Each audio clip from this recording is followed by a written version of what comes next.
little bit about your own history here at Sherwood and what kind of changes you've seen over the years as a young Aboriginal man yourself in this game and around AFL Queensland?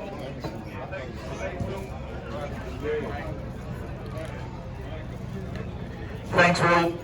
Just want to say thanks to the brother for the welcome to country.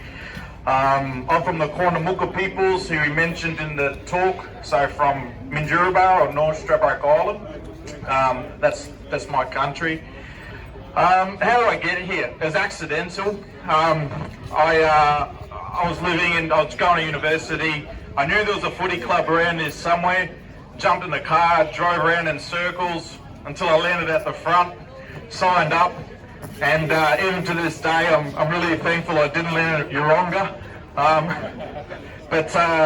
Look, my experience with the club has been brilliant all the way through. Always been a very caring place, a very protective place.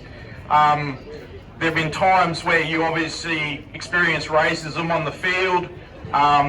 Unfortunately, that's still part of our reality as footballers, as Aboriginal footballers, and the club was always there for me, always stepping in, always taking the lead, and it's something that I'm very proud of. It still does it to this day. I do think in the years since, the club has gotten much better at celebrating, marking days like this, weeks like this, and really making a big effort to bring people into it. So that's something I'm really proud of, and I do want to acknowledge Tomo's leadership as president of the club. He really is leading by example of this, and it's great to be part of it. We'll have to keep swapping microphones here. That one doesn't seem to be working. So you talked a little bit about your own history coming here and not ending up in Yeronga, and I think everyone here feels the same way. Even the Morningside crew are probably glad they didn't end up at Yeronga. One of your other roles, Dean, and not a lot of people know this, is you're campaign director for Uluru from the Heart. Can you tell us a little bit about what is Uluru from the Heart for those who are unaware? And just tell us a little bit about that for starters. Yeah, so back in 2017, I was involved in the creation of the Uluru Statement from the Heart.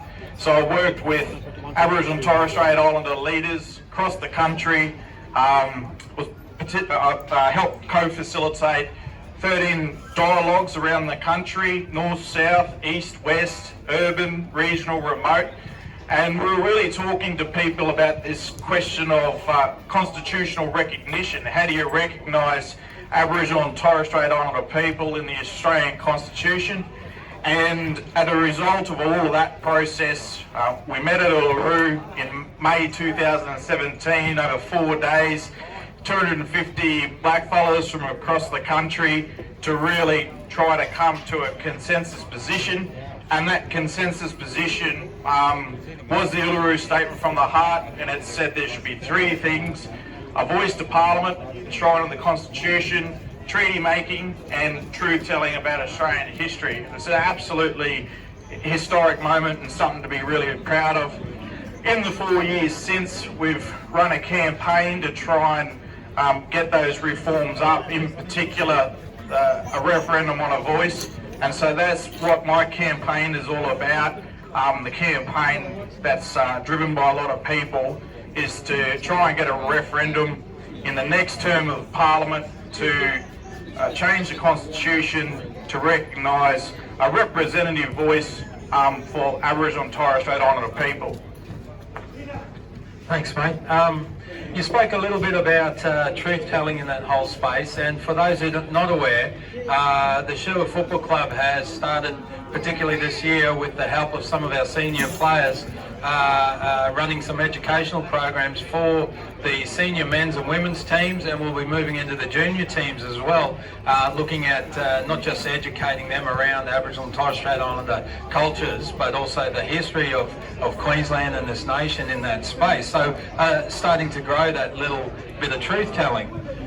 In that space, I suppose, from Uluru Statement's point of view, momentum really seems to be gathering pace a little bit, and I think it's great that community groups like this really start to lift. So with momentum going, how can people in the crowd get involved and be a part of the whole change?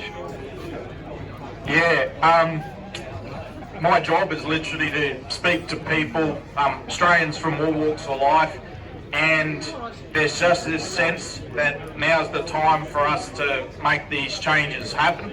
I'd really encourage people to learn a bit more, to just try and educate yourself about what these changes are. They're very modest, but they can have a profound impact on our country, not just for Aboriginal and Torres Strait Islander peoples, but as we saw in 1967 referendum, it changed the way we think about ourselves as a nation, and that's what we're trying to do with these changes right now. I'd encourage you to visit our campaign website, which is fromtheheart.com.au. There's plenty of information there. There's things for you to do. There's a digital Uluru statement that you can sign to show your support. And I'd also encourage you to follow our social media channels as well. But there's small things.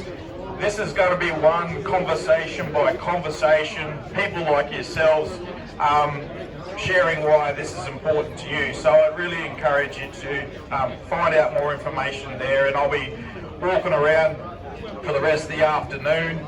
So if you've got any questions, come up and see me. Probably sooner rather than later, because I'm catching up with some of the boys while I'm here as well. And those mid-strengths are turning into full strengths. I suppose one last question for you, Dean. This is this is the Doug Nichols round. It's the Indigenous round for AFL, and it's also on the back end of Reconciliation Week. And we've just finished that with Mabo Day just recently. As a former player, when we come out now, when I played, we never had Indigenous round, and we never celebrated this way. I'm not sure if you got to experience something like that, but what are your thoughts on the way the community has come together, and the way this ground has, I suppose, stepped up in that space and embraced Reconciliation Week and Indigenous round in general? And what does you think it means for some of these young players? Well, just listening to the young fellas talk about this, you can see it has a big impact. And the thing I noticed in the dressing rooms briefly before they came out wasn't just the Aboriginal and Torres Strait Islander players, what it meant to everybody in that. That was really touching to see. I think what these events show is that actually people are really up for this. They're up for these conversations. They're happy to listen. They're happy to get involved.